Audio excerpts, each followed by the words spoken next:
اقرأوا القرآن فإنه يأتي يوم القيامة شفيعا لأصحابه. أعوذ بالله من الشيطان الرجيم. بسم الله الرحمن الرحيم. Assalamualaikum warahmatullahi wabarakatuh. Alhamdulillahi rabbil alamin. Kita bersyukur kepada Allah subhanahu wa ta'ala. Sampai saat ini kita masih diberikan oleh Allah subhanahu wa ta'ala berupa umur, berupa nikmat kesehatan, berupa nikmat iman dan Islam, serta nikmat-nikmat yang lainnya yang harus kita bersyukur. Jika kita bersyukur, Allah subhanahu wa ta'ala akan senantiasa menambah nikmatnya kepada kita dalam kehidupan ini.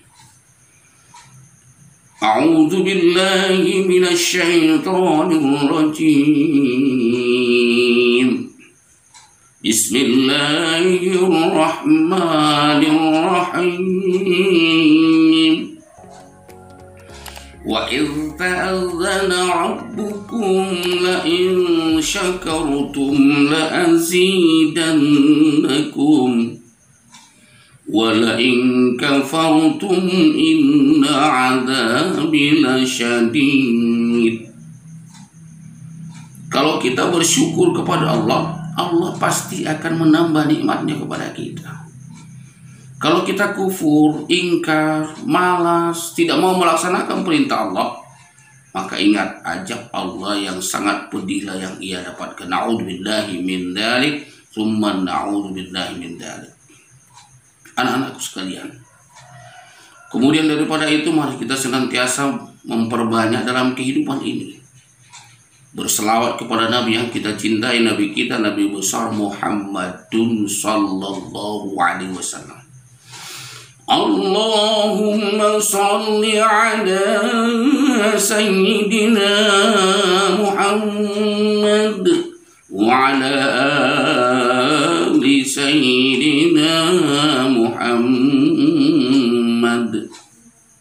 Insyaallah dengan kita berselawat kepada Nabi kita yang kita cintai, Nabi kita, Nabi besar Muhammadun sallallahu alaihi wasallam, kita akan mendapatkan syafaat daripadanya di akhirat kelak nanti. Amin ya Allah ya Rabbal Alamin. Anak-anakku sekalian, pada pertemuan ini sebelum kita mulai, mari kita sama-sama memohon kepada Allah subhanahu wa ta'ala, semoga kehidupan kita senantiasa diberikan keberkahan oleh Allah subhanahu wa ta'ala, bahagia di dunia ini dan juga bahagia di akhirat kelak nanti, terhindar dari siksa yang namanya siksa api neraka. Rabbana atina fid dunya hasanah wa fil akhirati hasanatan wa qina adzabannar. Anak-anak sayang, coba kita lihat dalam satu sejarah, ada Rasulullah Muhammadun Sallallahu Alaihi Wasallam menceritakan kepada sahabat suatu ketika mereka berkumpul dengan para sahabat. Rasulullah menceritakan tentang seorang calon penghuni surga. Di dalam buku paket kita halaman 19 diceritakan bahwa suatu hari Rasulullah Muhammad Sallallahu Alaihi Wasallam berkumpul dengan sahabat. Maka Rasulullah menyatakan kepada sahabat, sebentar lagi calon penghuni surga akan datang. Para sahabat gelisah dan penasaran, siapa sih yang calon penghuni surga itu? Beberapa saat kemudian datanglah seorang laki-laki yang berpakaian sederhana. Kalau dilihat sangat sederhana sekali. Maka sahabat bertanya, apakah mungkin ini yang dimaksud oleh Rasulullah? Keesokan harinya juga ketika mereka berkumpul, Rasulullah Muhammad SAW beserta para sahabat, juga Rasulullah menyatakan sebentar lagi akan datang calon penghuni surga. Ternyata yang datang adalah sosok hamba yang mereka lihat kemarin. Keesokan harinya juga ketika mereka berkumpul dengan baginda Rasulullah Muhammad SAW beserta para sahabat. Maka Rasulullah juga mengatakan sebentar lagi penghuni surga akan datang. Ternyata yang datang adalah orang yang datang kemarin, dan kemarin itu sama orangnya dengan berpakaian yang sederhana dan sangat sederhana. Maka dengan demikian, salah seorang di antara sahabat yang namanya Abdullah bin Amr bin As ingin tahu apa sebenarnya yang dilakukan oleh seseorang yang kata baginda Rasulullah calon penghuni surga itu. Maka Abdullah pamitan kepada keluarganya, kepada orang tuanya, ingin menginap di rumah calon penghuni surga yang kata baginda Rasulullah Muhammad SAW itu. Pendek cerita, setelah ia pamitan, keluarganya mengizinkan, maka ia menginaplah di rumah yang kata baginda Rasulullah ada calon penghuni surga itu. Di malam pertama, Abdullah bin Amr bin As itu tengah malam melaksanakan sholat tahajud. Sementara yang calon penghuni surga tadi biasa-biasa saja. Di subuh hari mereka sholat, kemudian didengarkannya setelah melaksanakan sholat subuh, calon penghuni surga itu membaca Al-Quran. Huruf-huruf Al-Quran itu sebenarnya tidak begitu fasih dibacanya, bahkan bacaannya pun masih terpatah-patah. Kemudian di pagi harinya Abdullah bin Amr bin As itu melaksanakan sholat duha, sementara calon penghuni surga tadi tidak melaksanakannya. Demikian juga pada hari malam kedua dan hari kedua. Sama, tidak ada bedanya dengan malam pertama dan hari pertama. Kemudian di hari ketiga bahkan Abdullah bin Amr bin As itu melaksanakan puasa, sementara calon penghuni surga tadi tidak melaksanakannya. Maka Abdullah bin Amr bin As itu bertanya kepada calon penghuni surga itu yang kata Rasulullah, apa sebenarnya amalan yang beliau lakukan dalam kehidupannya. Maka ketika beliau bertanya tentang sholat tahajud, tentang sholat 5 waktu, tentang baca Al-Quran, tentang sholat duha dan amal ibadah lainnya, tidak ada bedanya. Lantas calon penghuni surga itu mengatakan bahwa beberapa minggu belakangan ini dia berusaha untuk menjaga 3 amalan dalam kehidupannya. Lantas Abdullah bin Amr bin As tadi bertanya, apa itu? Yaitu pertama, dia selalu berusaha dalam kehidupannya jujur. Dia berusaha jujur. Yang kedua, dia berusaha tidak berdusta. Dan yang ketiga, dia tidak pernah merasa iri dengki terhadap yang lain. Ketiga amal itulah yang diamalkannya, yang sangat berat sebenarnya diamalkan, tapi itulah yang dijaganya dalam beberapa minggu itu. Maka Rasulullah mengatakan dia adalah penghuni surga. Maka dengan cerita yang demikian, Abdullah berkata, demi Allah, engkau benar-benar ahli surga, karena amalan yang engkau sebutkan itulah amalan yang paling sulit aku amalkan, kata Abdullah. Anak-anakku sekalian,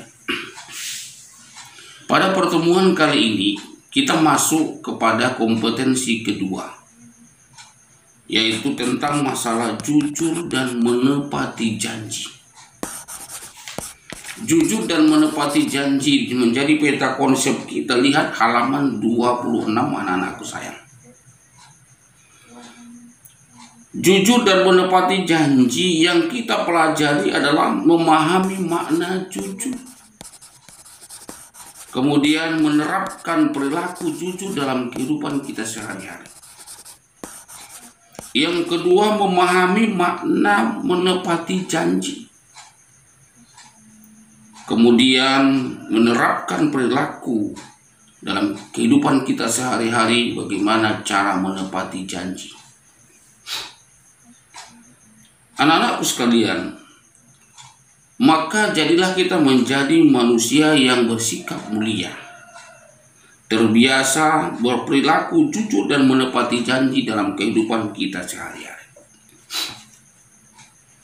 Anak-anakku, Apa yang dimaksud dengan jujur?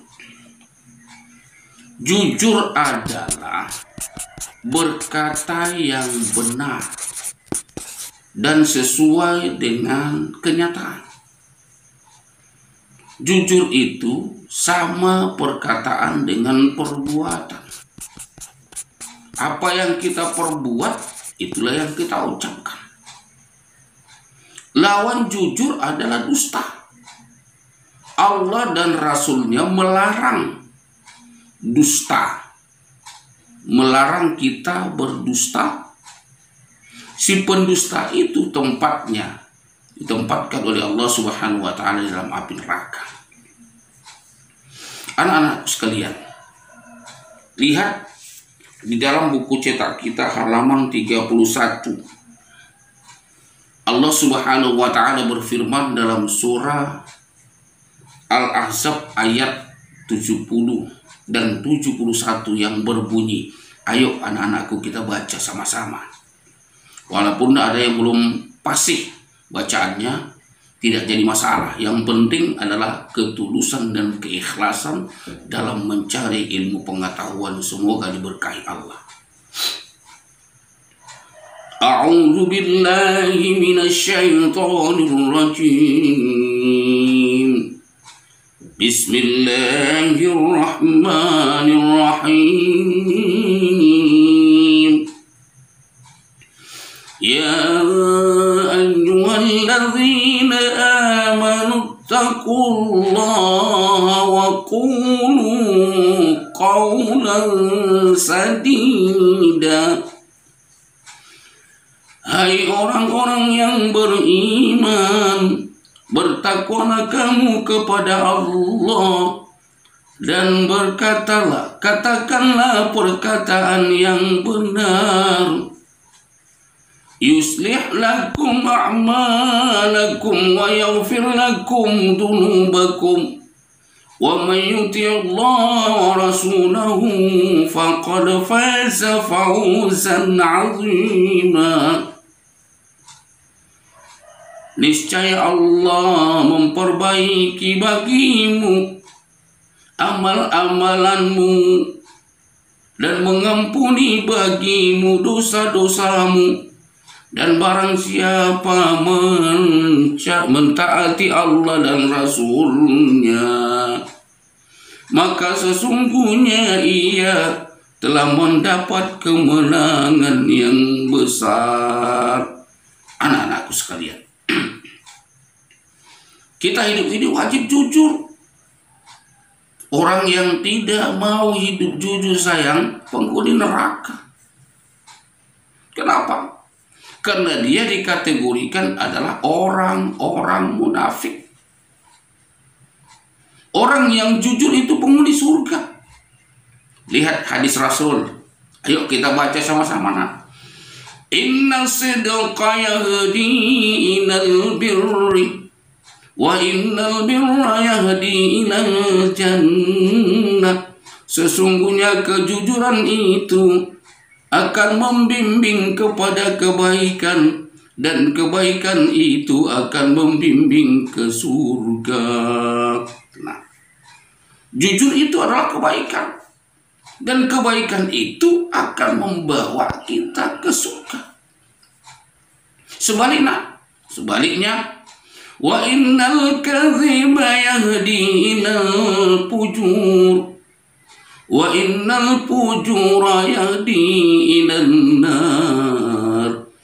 Dan sesungguhnya dusta itu akan mengantarkan kepada kejahatan, dan sesungguhnya kejahatan itu akan menggiring ke neraka. Dusta adalah merupakan kejahatan, dan orang-orang yang jahat itu akan ditempatkan di neraka. Maka hati-hati, apalah untungnya kita berbohong, dan kita akan beruntung kalau jujur. Maka dari itu anak-anakku, tanamkanlah kejujuran dalam kehidupan kita agar kita menjadi penghuni surga Allah. Bila kita jujur dalam kehidupan kita, orang pasti akan menyukai kita. Allah pun suka kepada kita, dan kita pun akan menjadi penghuni surga Allah Subhanahu wa Ta'ala. Maka dengan demikian, wahai anak-anakku sekalian, jangan pernah berbohong. Apapun yang pernah kita lakukan, jujurlah dalam kehidupan kita.